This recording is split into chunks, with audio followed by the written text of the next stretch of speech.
La muerte para muchas culturas es como un final, algo temible.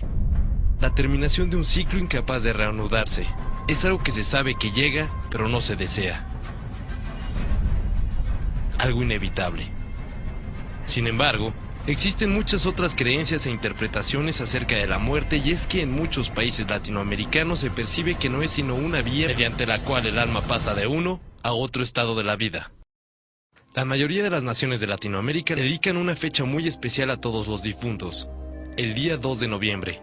Pero de todas estas tierras, solamente una posee un concepto con mayor riqueza, herencia de las antiguas civilizaciones indígenas que poblaron su territorio. Esta tierra es la de México. Desde la existencia del hombre primitivo se realizan diversos cultos a los muertos. De igual forma, civilizaciones antiguas de lo que hoy es México manejaban un trato especial hacia los difuntos. Lo curioso es que mezclaban lo popular y lo religioso con ello. Para estos pueblos indígenas mexicanos, fueron los dioses los que crearon un recinto en el cual los muertos esperan en tranquilidad el momento para visitar a sus hogares y seres queridos. Este lugar, para aquellos que dejan la vida terrenal, se le conocía como Mictlán. Cuando alguien moría, se le enterraba con sus pertenencias más valiosas y el alimento necesario para emprender un difícil viaje a este espacio de paz. Al realizar esa visita a los vivos, estos les tenían preparada una ofrenda en la cual colocaban alimentos y una serie de objetos. Por otra parte, hay que destacar que en el calendario que manejaban estas civilizaciones existían dos fechas en las cuales los difuntos podrían acercarse a sus seres queridos. La primera fecha era la fiesta de los muertitos, celebrada durante el 9º mes. La otra era la fiesta grande de los muertos, llevada a cabo en el mes siguiente. Esta costumbre se celebraba entre varias de las culturas que abarcaban la zona y entre las cuales destacaban los aztecas, los mayas y los tarascos. Sin embargo, hasta ahora, nada de esto puede que no sea totalmente familiar a lo que se percibe hoy en día. Esto se debe a que la celebración del Día de Muertos en México es una tradición que surgió a partir de las civilizaciones prehispánicas, pero que también se le dio forma gracias a la llegada de otros pueblos.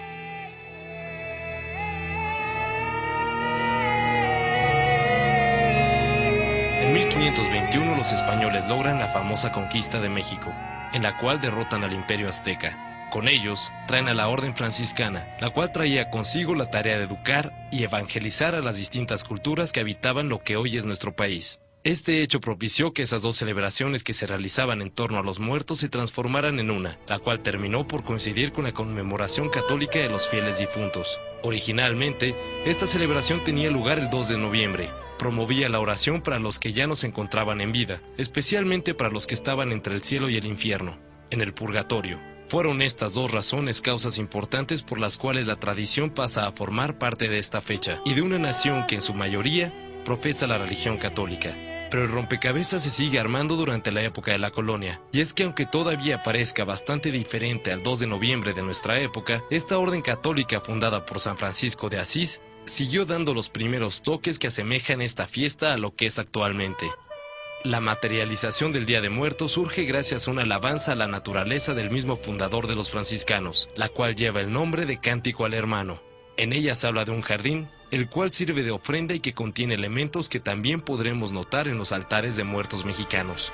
Básica siempre, el agua. Es el primer integrante de la ofrenda franciscana. Es un claro símbolo de la vida. La sal sirve para purificar el cuerpo. Es algo que hoy en día es imposible que falte. El copal funciona como paso de la vida a la muerte y se acompaña de las flores, que nos recuerdan lo fugaz de la vida y dan la bienvenida al alma. Los franciscanos también contaban con fruta en su altar. Es parte de la naturaleza e imprescindible hasta ahora. El jardín y las semillas trataban la naturaleza y la cosecha respectivamente. Al final, un elemento que diferencia a esta representación de la actual es la del pájaro, elemento de la orden en la cual se representaba el apego de San Francisco a los animales. Con ello parte la mezcolanza de culturas distintas y la representación material de una de las tradiciones más valiosas de la que hoy en día es nuestra nación.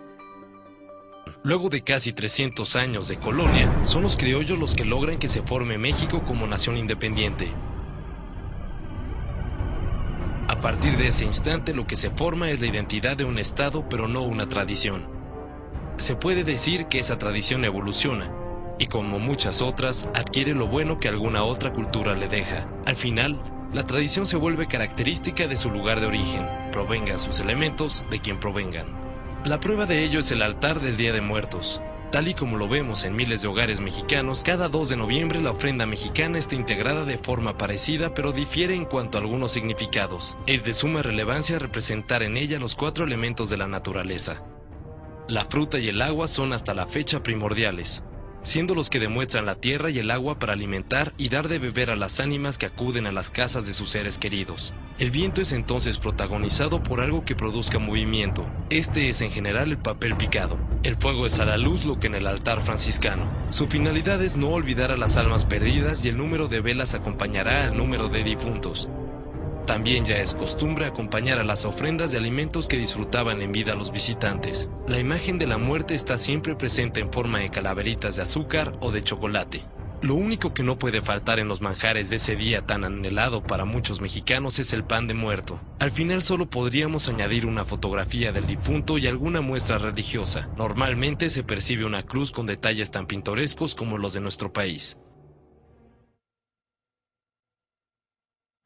Hoy en día no hay país en peligro de ser conquistado por otro mediante las armas, pero sí hay miedo de que su cultura sea conquistada por otra cultura. Esto es gracias a la globalización. El 31 de octubre de cada año se celebra en los Estados Unidos una fiesta de origen celta en la cual la premisa es la de ahuyentar a los espíritus de los hogares. A finales de los años 70 y principios de los 80, el cine y la televisión americanos se encargaron de popularizarla. Gracias a ello, el Halloween o la Noche de Brujas se ha empezado a festejar en México. ¿Se podría entonces pensar que nuestra cultura está a punto de ser conquistada por otra? ¿O que esta vez una tradición como lo es el Día de Muertos muere a manos de una tan masiva como el Halloween? En las épocas de la conquista y de la colonia no había los mismos problemas que hay ahora. Sin embargo, hoy en día muchos de los mexicanos que residimos en nuestro país no lo sabemos, pero la migración se ha llevado también nuestras tradiciones. Muchas celebraciones del 2 de noviembre también tienen lugar en los Estados Unidos. Al final una celebración puede ser muy masiva o muy comercial, pero a veces una tradición como la del Día de Muertos no deja de tener un gran valor. Ese gran valor es tanto para las personas como para un país que dentro de sus tradiciones muestra parte de su historia y su enorme cultura. Al final, una tradición de un país con una gran identidad es una gran tradición. La muerte es algo que se sabe que llega pero no se desea. Es algo inevitable, algo que no es como un final, tampoco es algo temible. El 2 de noviembre en México, la muerte es una nueva oportunidad de estar con nuestros seres queridos que han comenzado o ya estaban en otra vida.